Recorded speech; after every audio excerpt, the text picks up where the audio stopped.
Yo, isang magandang araw mga bossing madam. So ito, meron akong ipapakita sa inyo ng mga bisikleta. Pwedeng sa mga kolektor, kahit di ka kolektor. Ito yung isa sa mga matatandang bike na, mga lolo ng bike. Ito, pakita mo boss yung mga ibebenta natin.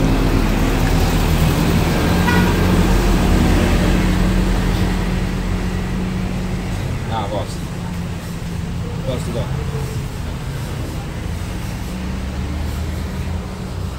Yun, ito, unahin natin itong i-review. So ito yung isang Columbia natin. May badge siya na, pakita mo boss yung badge. May badge siya na. Ito rin, original siya, original. Halos lahat original naman yung nakasalpak. Ito, binibenta natin itong mga to. Ito yung isang Columbia natin na may tank. Mga 90s 40, 1948. Tapos ito naman yung isa. Ayan o. Shelby plier. Ayan o. Ayan, may badge siya. Tapos mapapansin nyo may nakalagay na BMW. Sticker lang yan. Pero urig yan, urig yung mga nakasalpak dyan. Bali ito sticker lang. So ito naman yung isa natin na US Army. Ayan boss o. May badge din siya. Ayan yung badge siya, makikita nyo naman. Tsaka ito, urig paint. Ayan, urig talaga. Upuan. Itong isa wala siyang badge eh. Ito wala siyang badge. So di ko alam kung anong brand siya, pero vintage din siya. Ano, urig yung fork niya. Yung rim set niya original. Ayan, original yung rim set niya.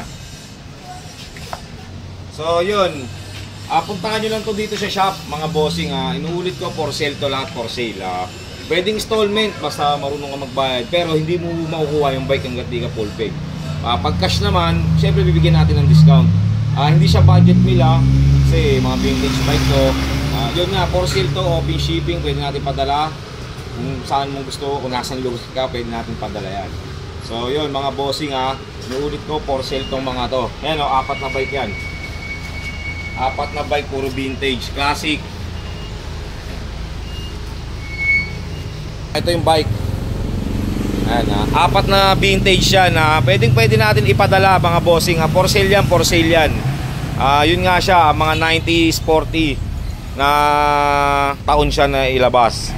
So yun, puntahan nyo lang dito sa shop. PM nyo lang ako sa page. Kung ano yung gusto nyo ron. Yun nga, pwede natin ipadala. Yan, papakita ko uli sa inyo mga yan, ang mga vintage bike natin mga boss. Yan, for sale siya mga bossing. Puntahan nyo lang dito sa aming shop. Siyempre, pagka kailangan nyo ng mga ibang klaseng bike, yan, punta lang kayo dito. Medyo magulo yung ating shop dahil ang daming laman. Hindi pa tayo nakakapagayos. Yun. Peace out, for sale yan. PM nyo lang ako. Let's go!